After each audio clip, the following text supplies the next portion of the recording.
The following presentation is brought to you by the Realm Network.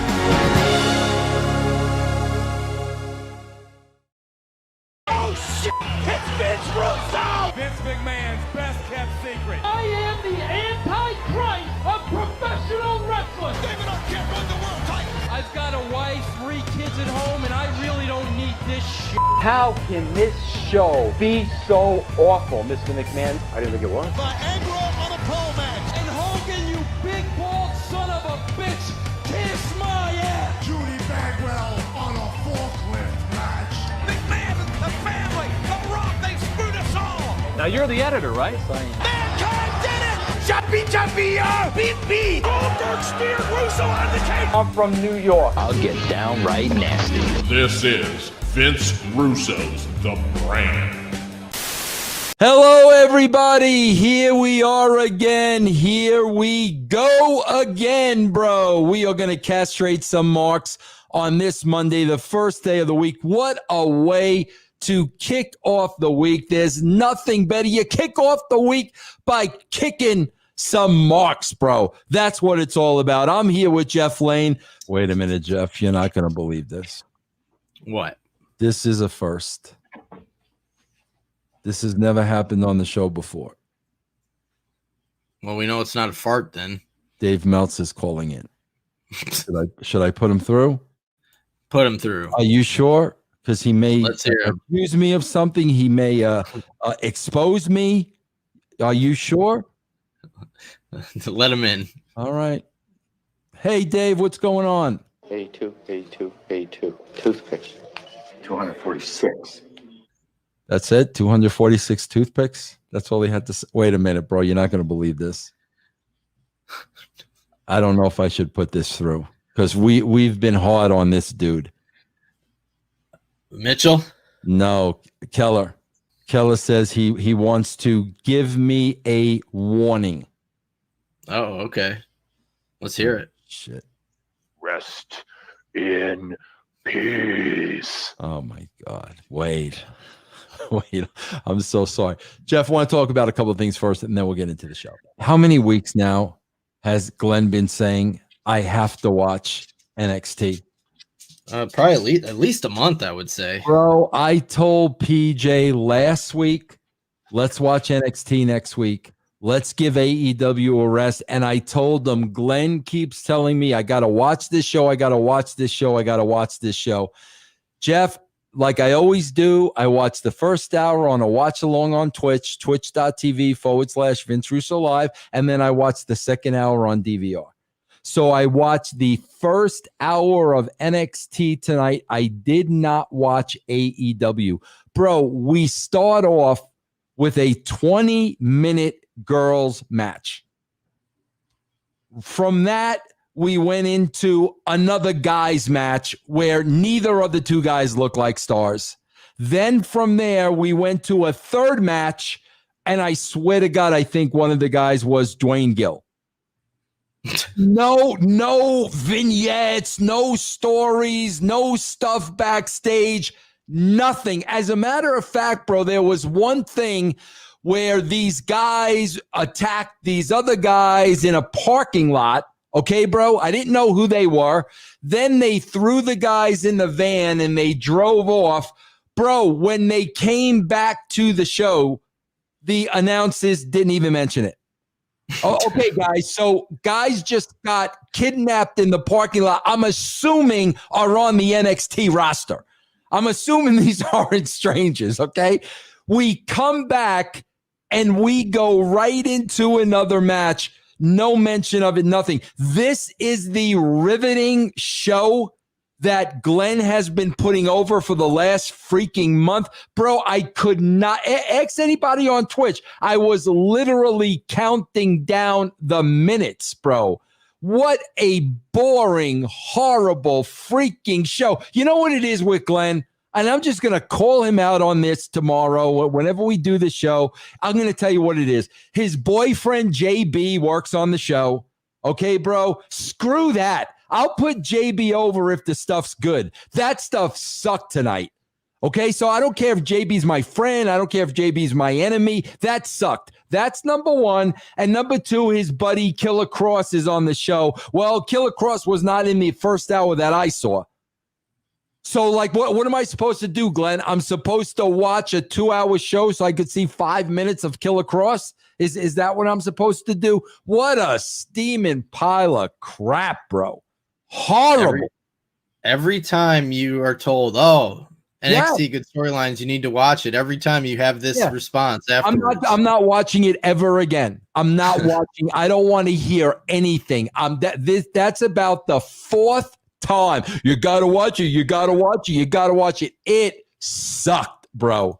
It sucked like freaking low, dangling, hairy, sweaty, nasty, mildewy balls.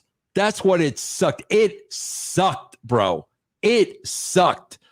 Gee whiz, three matches took up 1 hour, and this is riveting. Holy shit, what a waste of my time. He's going to get an earful tomorrow, and I don't want to hear shit. I don't want to hear shit, and I don't want to hear this shit, bro. I don't want to hear this shit coming out of his nose. But this is all speculation. We don't know. I do know because I watched it and it sucked, bro. It sucked. So I'll tell you what, you watch NXT, bro, from now on going forward. I'm done. You got any shout outs, bro? Bro, play off of the sympathy of being a cripple. Maybe you'll get more shout outs. Maybe I will. Yes, I do have one. William R. sent me South Park season 23, so thank you, William. And I did not hear from last week. I did get a movie last week, guys, that did not have a note with it. So if you sent me a movie, please email me, jefflanesemail@gmail.com, so I can give you a shout out. All right, bro. I got a couple of things in today, but I didn't get to catalog them yet. So I will give shout outs next week.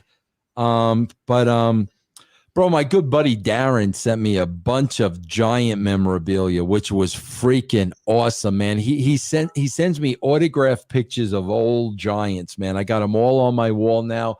I've got he sent me Gaylord Perry. You know who Gaylord Perry is? The pitcher? Yeah. Gaylord Perry was known for doctoring the baseball, bro. That's what Gaylord Perry. But I've got on my wall. I got Gaylord Perry. I got Juan Marichal. I got Willie McAfee. I got Willie Mays. He just sent me Orlando Cepeda. And I want to thank Derek, man. I really, really appreciate that. All right, bro. Let's show these people all love by castrating some marks. All right, let's start with a Dave Meltzer tweet. This was sent in by Charles Redmond, Charles Latour, and Jared Cantatore. There's certain fans that know me as the jack off from Greensboro. Okay, go ahead, Jeff. This is a Dave Meltzer tweet. So that didn't fit. I know. I just wanted to hear Bruce. All right, just pointing that out. Okay, just pointing that out. Okay, so somebody tweeted to Dave, the problem is WWE and now AEW have done all they can to drive away audiences from wrestling, that the casual fans are almost gone. No one wants to watch wrestling today. And do you disagree with any of that? Oh, my God, bro. I hear that from so many people every day. Every day. Well, Dave responds to this and says, listening to the wrong people who are fooling you. AEW is a huge success in year one as far as the TV industry is concerned. 2 million used to be so-so for a UFC live event. Now 1 million is considered great, while on a much better station now. Yet UFC is far more popular now. Jeff, I got to tell you something. This was great. Guys, I recommend this highly. This is exactly what we're talking about. There is a great documentary on Showtime right now about the Go-Go's. I've been a fan of the Go-Go's. The Go-Go's broke at about 1981. I've been a fan of theirs since 1981. Me and Kathy Valentine, chit chat now and then, a direct message, but that's besides the point. Jeff, like we got the beat Go-Go's? Yeah, those Go-Go's, yes. Great Carlisle? Yes, great documentary on Showtime. Jeff, listen to this. Listen to this. The Go-Go's were from the punk scene in LA. They were all punk rockers. They loved punk rock. They all got together out of their love of punk rock. When they started performing at the bars in LA, they were a punk rock group. Okay, bro? They started getting a little bit of momentum. Okay, bro? But they sat down as a group and they realized, if we want to hit it big, if we want to make money, if we want to be known globally, bro, we got to go beyond punk. We've got to go pop. You know, I mean, bro, it was a business decision. They were about to make it, but they were punk. Bro, the bassist in the band said, no, we're a punk band. I'm a punk performer. No, I don't want to do that. Bro, she left the band because the band did not just want to play for the audience they already had. The band knew we need to expand. We need to go global. We need to bring in the casual fans. Bro, within that year, the Go-Go's had the #1 album on the charts. We're on the cover of Rolling Stone. We're selling out arenas throughout the world. That is what we say every week on this show. Meltzer, F you, bro. You are a dingbat. You are a meathead, dead from the neck up. F you, you imbecile. Anybody, guys, watch it and watch exactly. They interview the bass player and they tell the story because she just wanted to do punk. The Go-Go's knew if we want to take over the world, we need to expand our horizons and get out of our comfort zone. That's what they did. The rest is history. That is freaking business 101. So Meltzer, shove your 2 million up your ass. Shove your 1 million up your ass. I am so sick and tired of you, bro.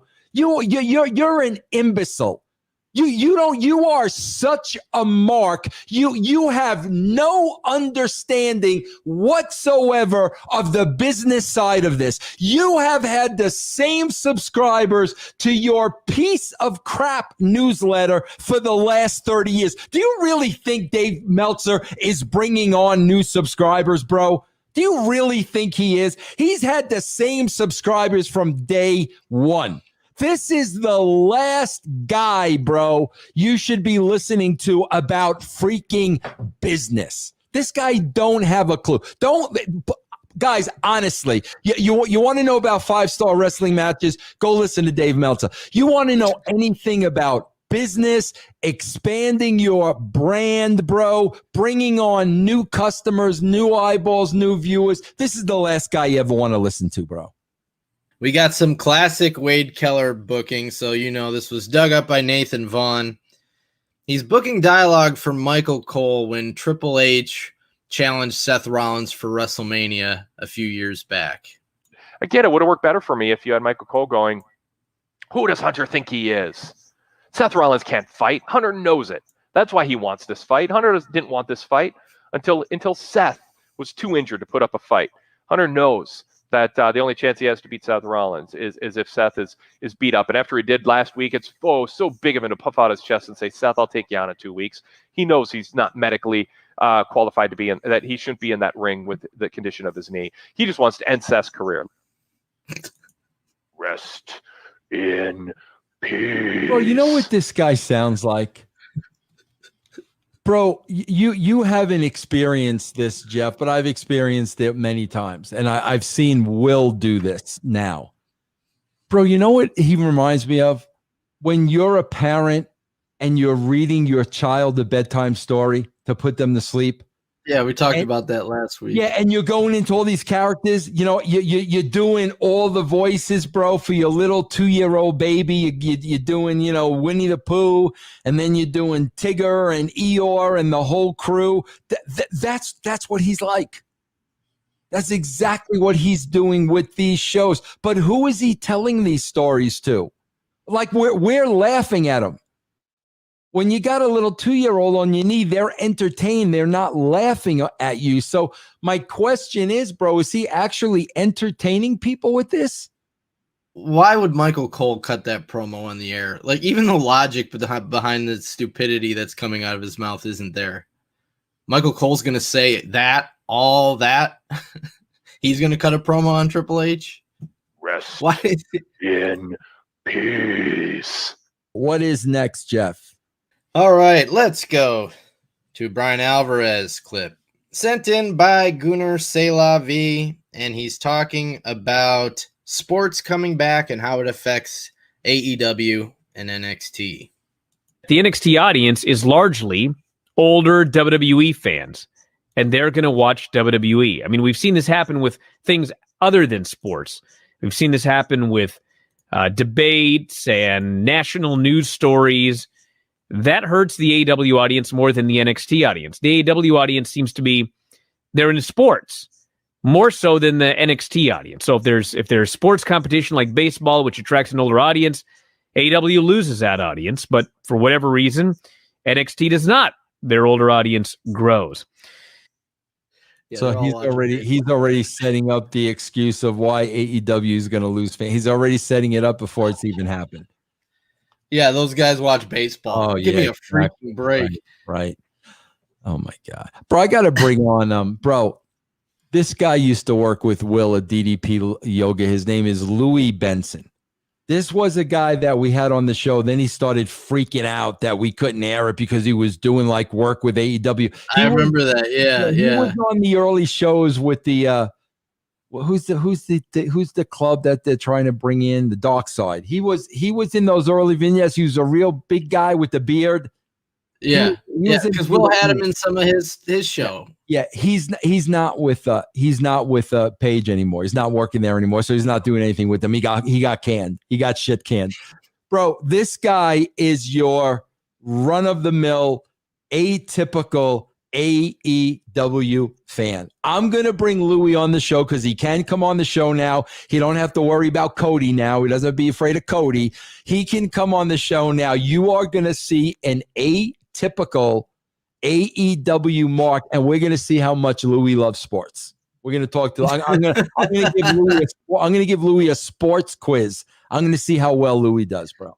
Let's go to a Dave Meltzer tweet. This was sent in by Chris Motiram, Charles Latour, and Evil Jackalopes. Well, somebody, it's obviously a Dave fan, tweeted to Dave, WWE is full of great wrestling talent, but they're hamstrung by hokey, short-sighted writing. The crime is that the roster is arguably the most talented it's been in years. How do you ruin a roster with Cesaro, Nakamura, Ricochet, Joe, Seth, Reigns? Well, he actually had Reigns in there. So Meltzer responds, it's the most talented as far as depth goes that they've ever had. Well, he bro, again, I'm going to give him a pass on this because he's talking about in-ring. He's not talking about overall talent. He's talking about match quality talent. So yeah, in his opinion. Yeah, well, yeah. Okay, Dave. Ricochet was a better wrestler than Andre the Giant. Okay, I understand that, Dave. I get it. Okay, what's next? But it's like the depth doesn't matter until you like. It's like saying, you know what, the Yankees have the best farm system. The AAA team is awesome. Their AA team is awesome. Doesn't matter if they're not playing in the big leagues right now. Right. You know, so what does the depth matter when your starters that can't perform? Yeah. Bro, again, he's talking about in-ring. He's talking about their in-ring performances. Yeah, bro. Ricochet was a better wrestler than Jake Roberts. And you know what, too? That though is arguable because when we talk about best wrestler, what are we talking about? Are we talking about acrobats or are we talking about psychology? What are we talking about? Dave's talking about acrobats. Dave's talking about sequences. Dave isn't talking about psychology of matches. So, again, bro, his opinion, again, bro, I'm not even going to say, bro, all you got to say is in my opinion. Like that's all you have to say. And we wouldn't get on you so much. But the fact that everything that comes out of your mouth, you try to state as fact, that's why we got to make people understand that you're an imbecile. All you got to do is say, in my opinion. What's next? We got a Wade Keller tweet that was sent in by Shano. Wade takes a picture of his television set. He's actually watching baseball, if you can believe this. Indians and Twins. Shocked me. Let's give him credit for that. Yeah, must be a Twins fan. Yeah, so they flash up a SmackDown in the bottom third little graphic, Friday Night SmackDown, okay? It's got Sasha Banks, Bayley, Kofi Kingston, and Roman Reigns in it. So Wade tweets to Fox Sports, tags them. Time to update the WWE SmackDown graphics from last fall, Fox Sports. He's right, though. He is right. He's right about that, bro. Like because you know what? It's funny, bro, because I saw the graphic the other day when I was watching something, and I thought the same exact thing. Like, can you guys not update that graphic, please? Can you? If you guys put the Fiend on that graphic and Mandy Rose, like, wouldn't it be a little bit more interesting? But you did not take a picture of your television and then get online to tweet Fox. No. That conversation took place with myself, bro. That conversation took place in my own head. I did not tweet Fox. I did not take a picture of the TV. No. All right, let's go to a Dave Meltzer clip sent in by Gunnar Selavi and Ryan Lenny. And he's talking about how Vince McMahon mentioned in one of their press conferences that they need to do more outside of the ring. The things that where you lose viewers is when you go outside the ring. Whether it's UFC, whether it's WWE, whatever. Now, you need to do it sometimes for variety, okay? But you know when you're doing it that, you know, and sometimes you do stuff to help build personalities because you need to get the personalities over. But you're sacrificing now. The idea that going with the outside the ring stuff, I mean, they did that Viking Raiders Street Profits stuff, and it died week after week after week. And in AEW, it's the same thing. They go outside the ring for any length of time, and, you know, for the most part, the audience will go down and down a significant amount. You know, in the 80s and probably in the 90s, and late 90s for sure. In the late 90s for sure, because I followed that stuff too. In the late 90s, that absolutely worked. That audience then, it worked. This audience now, no, it's a completely different audience. And it was like, when I heard Vince say that, it's like, you are still thinking like it's the 90s or something? Doesn't anyone tell you anything? I was really, because this is elementary. He's right, though, bro. He's absolutely right. For the people they're catering to, they don't want that shit. He's absolutely right. It was over in the 80s and the 90s because we had a huge casual fan base. When you put it on today, the minuscule audience that they have shit on it. So, I mean, in this case, he's right. He's absolutely right. But again, the question is, bro, they're doing that to increase the audience. That's why they're doing it, bro. And they need to do that to increase the audience. But what he's saying is correct. The 700,000 people that watch AEW don't want to see that stuff, bro. Yep. And right here, we talk about agendas. That's him putting his personal preference over what would be good for the business. He's too stupid to realize, yes, what I'm saying is correct. These people don't like it, but guess what? It's not about them. It's about the people that aren't watching. They need to do this stuff to get more people. How does he not understand that? Yep. And meanwhile, bro, correct me if I'm wrong, but I thought Cassidy and Jericho in the middle of the ring was like one of the lowest ratings they've ever had. Yes. And their actual match, I think, was too. Yeah, exactly. Yeah. So, all right, what's next, Jeff? All right, let's go to Wade Keller, sent in by Gunnar Selavi. Peace. Sent in by Gunnar Selavi, and he's talking about the Pat McAfee, Adam Cole. They're calling it a work shoot. Work. It's a work. Anyway, he's talking about that. You'll see it's a work. I saw the last couple of minutes on NXT tonight. It's a work, bro. Pat McAfee. Thank you. Yes. So, you know, some people are like, "Oh, was that a shoot? Was that a work?" To bring up Adam Cole being small, you know, you can imagine if there's something going on in somebody's life who's small. It's just like, but what? Exactly. What? He's like, to bring up that he's small, you can just imagine something's going wrong in somebody's life who's small. like what? Small people are going to be offended now if there's something going on in their life. Like Play that's that again. Play that again. I Thank you. Yes. So, some people are like, oh, was that a shoot? Was that a work? To bring up Adam Cole being small, you can imagine if there's something going on in somebody's life who's small. It's just like, but. Oh, yeah, bro. So we're going to be offended now if we say somebody who's small is small, bro. Yeah, okay. Yeah, I'm watching that and I'm going, wait a minute. I hurt my arm the other day and I'm small. Oh God. Oh, I'm hurt now. That hurts my feelings. Oh, rest in peace. What's next? Oh. This I like. I like this clip. If the whole show was this, I might actually... I wouldn't go that far, but I could tolerate listening to the show. All right. This is Meltzer and Alvarez, and this was sent in by both Francesco Castano and Gunnar Selavi. And Alvarez is talking about how the number 5 contender in AEW is about to get a title shot. They announced that Jon Moxley will be facing, and I quote, the number 5 contender, Darby Allin, for the title next week. We talked about that. For the title? Yeah. What? It's for the title. Dave. What? What are rankings for if the number 5 contender is randomly getting a win? He just came back. He got one win via skateboard with thumbtacks on it. And now he's getting a championship match right after MJF cut a promo talking about how it's him and Moxley at the pay-per-view in September. He is getting, he is, they're... Why are they just having a match? Why is the title on the line? This is ridiculous. They just won a championship match. They're in a ratings war. That's why. Dude, if they start doing this, Dave, they're going to turn into NXT. I'm not negative about the match because I think that they'll have a good match, but we'll have to see what they do. Yeah, they can have a good match with the title not on the line. I love when his... I got to pause it because it's not over. Pause it for a second. I love when his tongue gets all caught up in his mouth.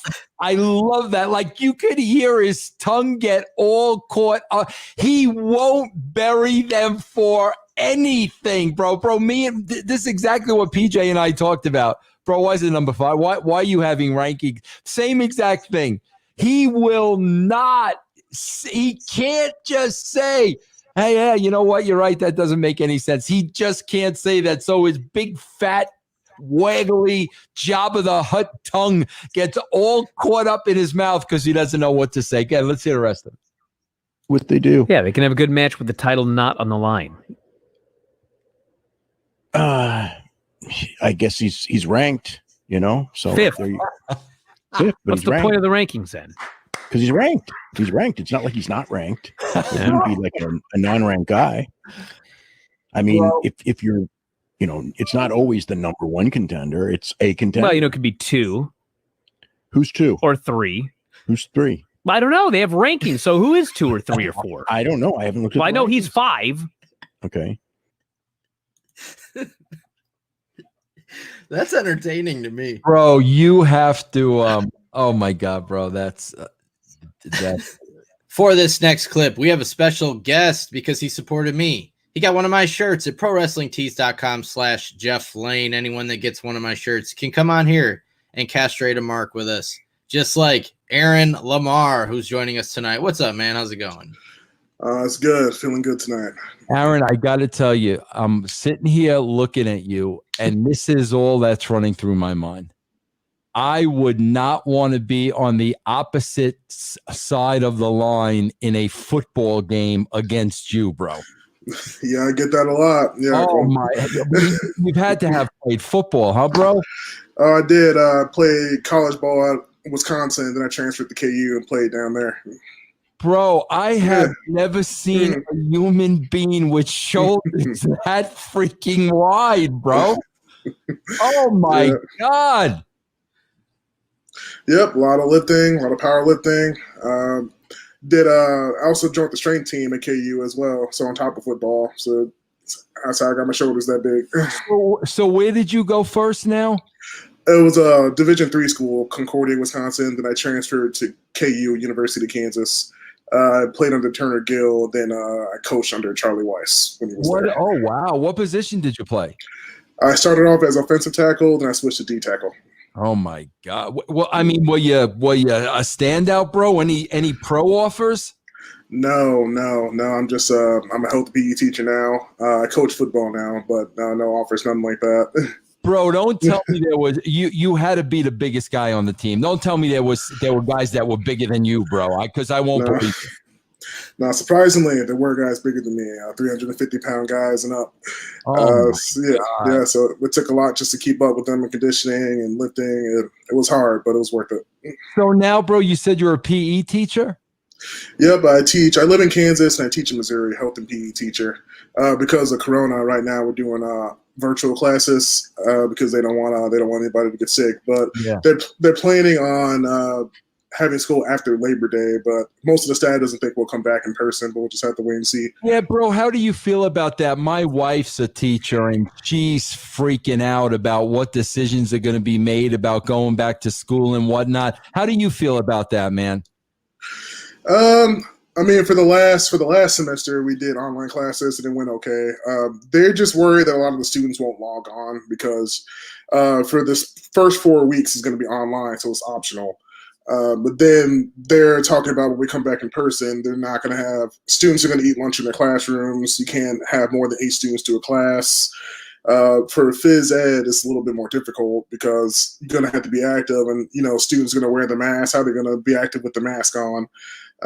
So I don't think we'll come back in person. I don't think it's a good idea. Bro, listen, you're not gonna, bro, what are teenagers, bro? It's all about the social life. These kids have been cooped up in their houses. Now they're finally let go. Bro, you're not going to get these kids to wear a mask, but I feel sorry for people like you, the teachers. Because the young people are not affected, but my God, bro, for all the teachers and those kids walking around in such close proximity, man, I feel bad for you guys. Yeah, we had PED, professional development, the last 2 weeks, getting ready for online classes. So what they do is the principal has us all on a Zoom meeting, and then we have to be in our own classrooms. We have to wear masks, and it's just a big old hassle. But I mean, we stopped paying attention after about 10 minutes just because we're on the computer. We're staring at it for about 2 to 3 hours at a time. Yeah. But it's just, I mean, we have to do it for a few more days, and we're going to start online classes next week. But hopefully a lot of the parents they're supportive. I mean, they're talking about beginning up spring and winter and spring sports for next semester. But they had a flag football team, but they nixed that. But we'll see. Just like one of the staff was talking about how they think baseball is crazy and starting back up. But I mean, we'll see. I'm watching baseball tonight, bro. And today, actually, bro, they're about 12 games in. Okay, today was actually the first day that not one person in the entire league tested positive. Today was the first day. Good. Yeah, good. I know. Yeah, man, good. It's amazing how this thing has affected. I mean, it's affected everybody, of course, but man, bro, depending on what you do, it's affected everybody in so many different ways, man. Yeah. I mean, for some people, they say they save money on gas. They save money in the gym membership because they made in home gyms. I save money in the gym membership for home gyms, but being cooped up at home, it's not fun. Like this is just not too long ago, I tried to go to the store late at night to get something from Walmart, but Walmart changed their hours. It used to be 24 hours, and I didn't realize that. I did that one night. Our grocery store used to be open to like 1, and I went at like 10, and they were already closed. And I'm like, what? Oh, bro, I had no idea. I was getting so hot because early on, like Starbucks was closing at like 2. And I was like, what, are you freaking kidding me? Yeah, bro, it's tough. All right, listen, bro, regardless of Corona, these marks are not skating by, bro. So are you ready to castrate a mark with us? I'm ready. Let's do it, man. Let's do it, bro. All right. Sent in by Chris Cortez. This is Wade Keller on Cesaro and Nakamura. Shinsuke and Cesaro. I mean, I get a kick out of them, their chemistry together, Mike. I think I get a blast. I think they're a blast. I think they're having a blast. And there's an unexpected chemistry there. And so, yeah, I mean, I'm entertained by them, and obviously the matches are good. Cesaro still is, trying harder than Shinsuke, but I think he rubs off on him. I think he's a good influence on Shinsuke to actually try harder too. So, I mean, if they have a legit feud with Lucha House Party, those are going to be some killer matches. Who was it against Lucha House Party? Bro, let me ask you this, bro, since you're an athlete. Because he talks about this a lot. Keller talks a lot about, bro, guys not trying, and this guy's trying harder than that guy. Bro, I have seen athletes, some of the greatest athletes in the world, look like they're not trying because it comes so natural. You know what I mean, bro? And bro, I think that's when you have a God-given gift. When you do something to its fullest potential with little or no effort, you just do it like you were born to do it. Bro, as an athlete, is there such a thing? I mean, have you seen collegiate athletes that look like they're not trying because it comes that easy to them? Yeah, of course. Just like in any sport, football, basketball, take LeBron James. Like, it looks like he's not trying on the court, but it comes so easy to him. Michael Jordan, when he was playing, grew up in the 90s, it came so easy to him. I mean, just one, how would he know if he's not trying? Like, he's not him. He can't. Yeah, well, not only is he not him, bro. This guy looks like he's never done anything athletically in his life. I could understand if an athlete is making that comment. This guy looks like he hasn't even freaking kicked a ball in his life.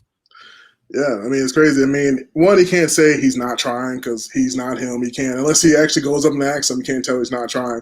I mean, you can tell if somebody's doing something that they're just not into it, like their heart's just not in it. Maybe they're having a bad practice, or maybe it's just, maybe you can tell that. Like, it looks like they just don't want to be there. They're not trying any of the drills. But, I mean, you can't say someone's trying harder than someone else that you don't know. Bro, especially in wrestling, bro, when if you don't work, you don't get paid. So how do we know, bro, he doesn't have an injury? He's not babying. I mean, you don't know these things. That's why it blows my mind, bro. I would never say, man, that guy is not trying. Because, bro, he could be concussed. He can be hurt. There could be a million reasons why the guy may not be given 100% that day. Yeah, it could be. I mean, like when I was playing football, like people don't know that I have an ankle injury and I have to play injured, or people don't know, like, I could be sick. I mean, it could be a number of reasons, or maybe he is trying. Maybe he's told to, perform that way. It could be like, we don't know. Yeah. Maybe he hurt somebody and now he's pulling back. Maybe he's gun. I mean, there's a million reasons. But for a non-athlete to accuse an athlete of not giving 100%, that just blows my freaking mind, bro. Yeah, it's crazy. Yeah. So, bro, let me ask you a couple questions. Where you living at, man? I live in Olathe, Kansas right now, but I work in Kansas City, Missouri. So how long have you been married? You got any kids? No kids. I've been married for 3 years now. No, we're planning on fostering to adopt. My wife's from Peru, and she wants to adopt a baby girl from Peru as well. And we're working on that. We started the process, but the background checks and the process takes a long time. Yeah, I can imagine. Like, how long would that process take? Right, it's got to take a couple years, no? Yeah, we started in December of 2018. Oh my gosh. And bro, even this Corona thing has probably pushed that back, right? Yep, pushed it back. We had the inspector come look at the house. He said you have to change X, Y, and Z, baby-proof this. You have to make sure the fire alarms are working. I mean, yeah, it's just, and then you have to pass. You have to go to these classes to take all the safe school, everything. So have they given you a date or anything, or you just don't know? I just don't know. They still have to do a couple more inspections before we actually get an official date. But we have to do about 2 more inspections of the house, make sure everything's baby-proof, make sure the inspector's going to walk through, and then a final interview as well. Bro, God bless you for going through all that, man. I mean, that really says a lot about what kind of people you and your wife are, bro. Good for you, man. God bless you for that, bro. That's awesome, man. course, thank you. Yeah. Bro, anything you want to plug, anything you want to put over, now's your time to do it, bro, to the entire brand, bro. Yeah, I mean, I'm not on Twitter too much, but there's a website I like to plug. It's called Go ahead, it's all you. It's called standforthesilent.org. It's a bullying prevention company.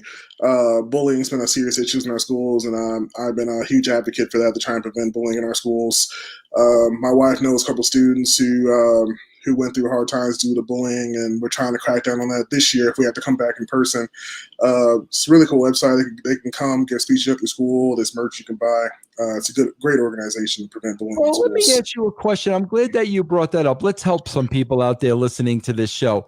If somebody, if a kid comes to you at school and a kid is being bullied, or a kid's being bullied online, that happens now more than anything. What do you tell that kid? How do you tell that person to handle the bullying? I tell them to talk. Well, if they come to me in school, I would say, okay, let's go to the principal. Let's talk about it. Let's sit down. Let's sort this out. It depends on what's happening. If they're physically being bullied, we're going to have to call parents. We're going to have a meeting about that. In our school, there's zero tolerance for bullying at all. If it's happening like online or outside of school, again, we'll have a meeting about that. Find out why the student is bullying and targeting the student. It could be because, I don't know, he just doesn't like that person. It could be homework. It could be a number of reasons. The most recent one was he was on a sports team. He didn't like that he took his spot in sports, so he chose him and targeted him. And man, that's just wrong for anyone. But I can't not stand bullies. I can't stand bullying in school. And it's just when parents get involved, sometimes parents care, but it's a struggle when parents don't take it that seriously. Boys will just be boys, and I think that's just the wrong attitude to have, because they prevent that before it escalates to something even more serious. Bro, what do you tell kids that, bro, like I can imagine, like if a kid's in school and he's being bullied, and it's important that we talk about this, bro, and you sound like a specialist on this, which is great. Bro, what if there are kids that are being bullied, but they're afraid if they say something to a parent, to a teacher, that bully is going to bring the bullying to another level, so they don't say anything because they're afraid it's going to get worse? What do you tell that kid? Well, I would say we will handle it discreetly. We'll get all the facts first. You don't want to jump to conclusions, because there's a difference between bullying and teasing. Now, if they're just being teased, you have to explain to them bullying is when they're out to actually try and hurt someone. So if they're being bullied, they don't want to be, they don't want that person to come after them for telling on them. We go hit to the principal, the admin. We might speak to that person that's doing the bullying one-on-one, call parents involved. If it's gone to a serious issue where the person wants to hurt themselves as well, we do like a buddy room system where students have class outside of school. I mean, we never want them to be away from their actual peers, but if it comes to that, that's another option.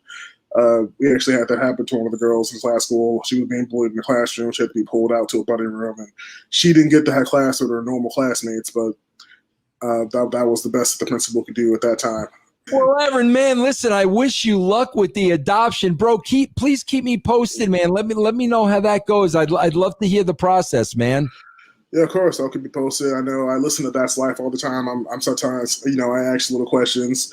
So, I'll stay in touch. I'll keep you posted. Yeah, please do. You and your wife, that's a great thing. And the bullying thing too, bro, is such a great thing. Everything you're doing, bro. I mean, my God, being a teacher, adopting a child, sticking up for those being bullied. Those are great, Aaron, man. I thank you so much for doing all those things and for coming on the show, bro. Of course. Thank you for having me.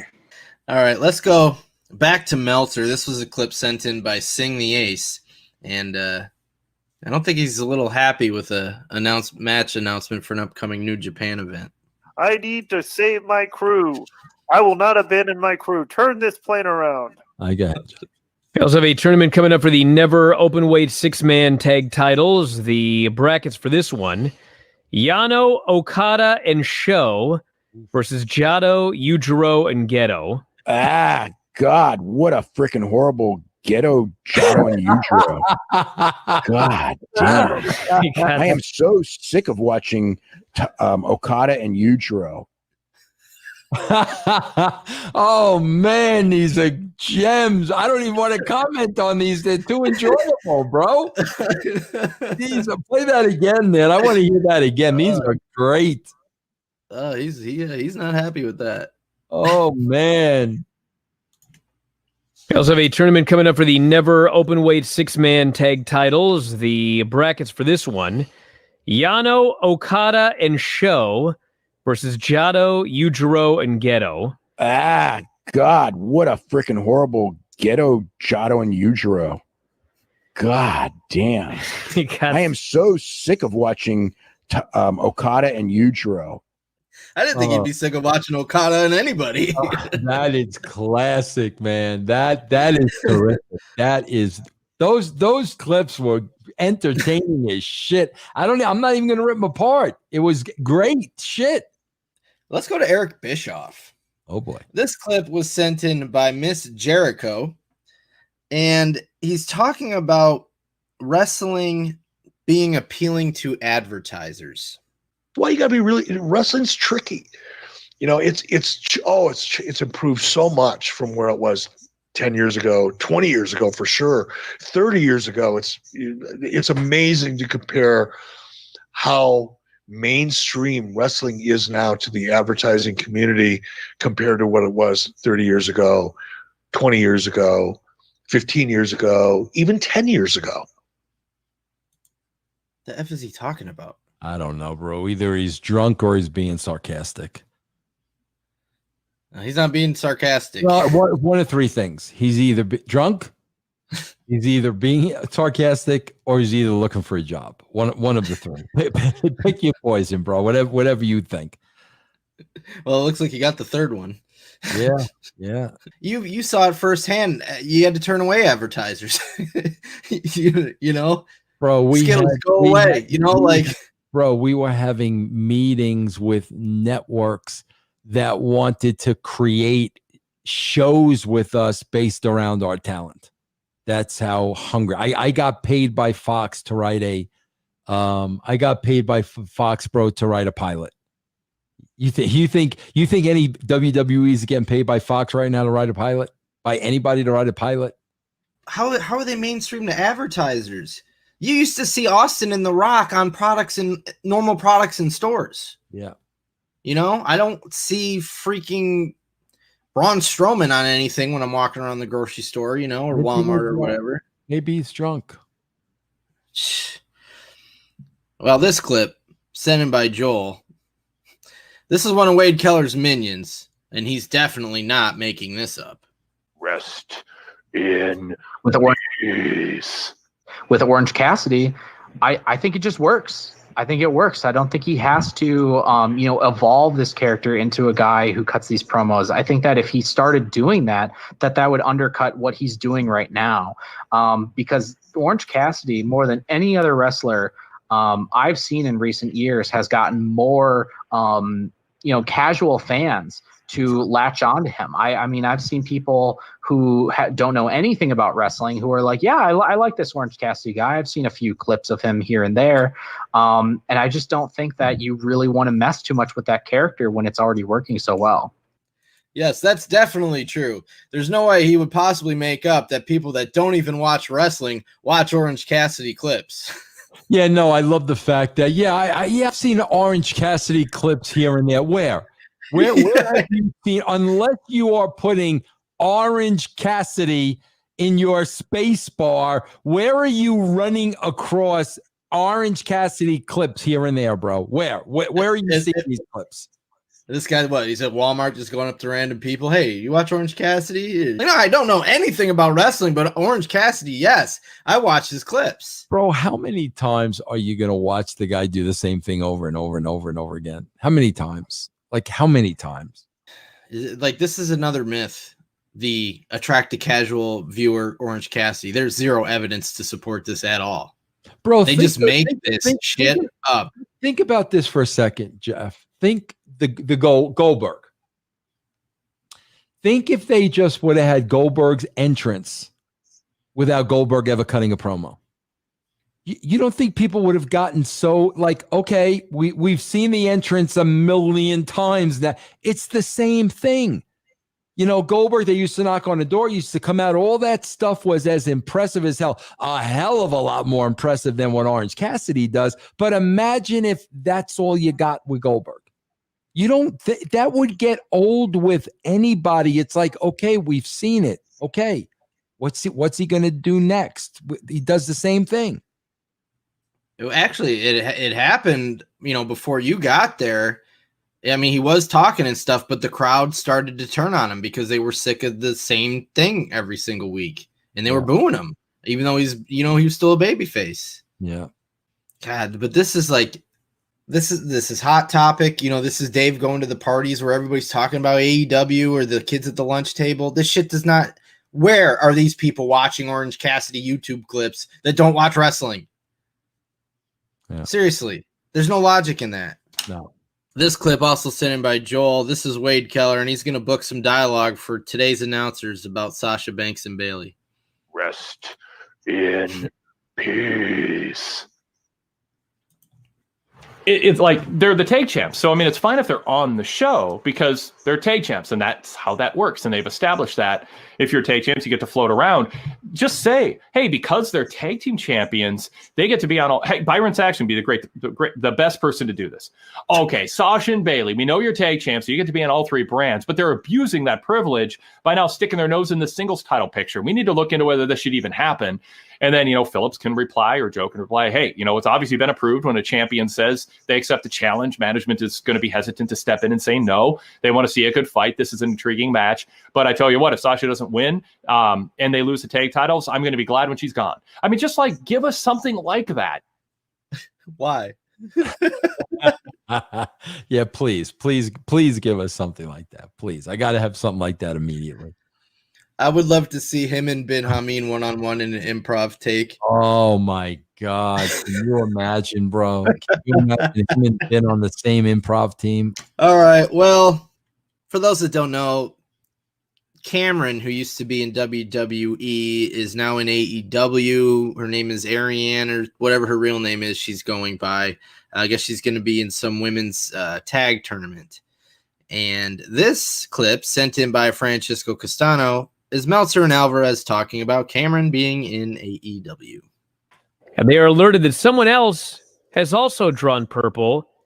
And who should show up but Ariane Andrews? The Funkadactyl Cameron is going to be the partner of Nyla Rose. I almost died. Yeah. I don't know. Where? What? She hasn't been around for 4 years. I would just Dude, say, she's a great personality, but in the ring, he can't. It's probably best as it's on YouTube. He can't. I would rather that they gave somebody a tryout that's been wrestling all over the country as hard as they can for the last couple of years. We don't want somebody that has national exposure with the WWE. We rather have a nobody who's been working hard around the world for the last 10 years. Like who was the guy? Lone Wolf. Who's the guy the week before? The Wolfman. Oh War shit! Horse, Yeah, I can't think of his name. The War Horse. Yeah. Yeah. We'd rather have the War Horse than somebody that's got name recognition and people will recognize. But it's like disappointment. Like their fantasy is dying in front of their eyes. How could this company sign somebody that we don't think is good in the ring, but is charismatic, you know? And wait a minute, what's going on here? She's not good in the ring. Yeah, I thought Meltzer's got stroke with Khan. Doesn't he tell Khan who to hire and who not to? Well, maybe that New Japan comment. Maybe Khan's like, nope, no more. Oh, jeez. All right, let's stick with Meltzer. This was sent in by Francisco Castano as well, talking about FTR, who was the revival in WWE, now in AEW. A good thing. FTR is the same way. FTR was not used well on the main roster. They were used great in NXT, but main roster, not so much. But I knew, bring them in, and I knew in time they would get over because they're that good. And the AEW audience knows they're that good. I mean, that audience is smart enough to know, and they want to see those guys make it. How are they over when there's no crowd? How do you know they're over? Like, there's no crowd. The AEW audience is smart. They want these guys to do well. Okay, Dave, they're all in front of their TVs. So how do you know they're over in front of those fans? Bro, come on. His chat rooms, his mailbag. I mean, him talking to people online. They're over freaking huge, bro. You don't watch the show, you wouldn't know. They're over, bro. They're over like Rover, bro. But, even if the crowd was there, everybody's over. It's like NXT. Everybody's over for those fans. Yep. They cheer for everybody. It Yep. doesn't matter who they are. Yep. All right. Well, I don't know if you saw, but I guess a memo or something went out where NXT is looking to hire some writers. Right. And this clip sent in by Juris Pedicure. This is Brian Alvarez talking about that. Do you realize that the last thing that NXT needs is like a bunch of writers, okay? You know what they need? They need to do what they were doing before they went on the USA Network. Do you know what they were doing before they went on the USA Network? Do you know what they were doing when they won Best TV Show in the Observer Awards, I believe 5 times? What they were doing? They were doing the same thing that W is doing right now. They were booking a television show. Yeah. They weren't worried about competition. Yeah. They were building up matches for takeover events. Yeah. And the show was great. Yes. Tremendous. It was Emmy Award. So to recap, they shouldn't worry about competition, even though they're on a television network now. They shouldn't worry about the competition. Yep. They need to do what got them the best television show in the Wrestling Observer newsletter 5 years in a row. I just love the whole concept of a television show doesn't need television writers. I love that whole concept. I love that whole freaking concept. I love it. Love it. Love it. Love it. Love it. They always get so offended too. Like they don't need a bunch of writers. Yep. Like it's always like, ew, Yep. writers, ew. Yeah. Love it. Love it. Love it. Love it. This was sent in by Gunnar Selavi, and it was announced that I think it's the third week in August, AEW is being preempted for the NBA, and they're going to be airing. Yeah, they'll be airing on a Saturday. Ooh. So this is Alvarez talking to Meltzer about that. We also have the announcement that TNT is making some changes. AEW is being moved as a result of the NBA. The August 19th episode will be airing on Saturday, August 22nd, 6 Eastern, which will in fact be the same night as NXT TakeOver. NXT TakeOver, UFC. There's going to be, all kinds of sports going on that night. Yeah. I don't know what I'm going to do. It's my daughter's 11th birthday too, so I'm checking out. I don't know what I'm doing that night, but I was like, man, I don't know. That and NXT TakeOver on the same night. Oh man, that's sad. That really is sad, bro. It's my daughter's 11th birthday. I don't know what I'm gonna do. That's sad, man. That's check out sad. her birthday party.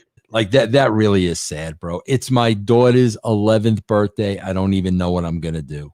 That's sad.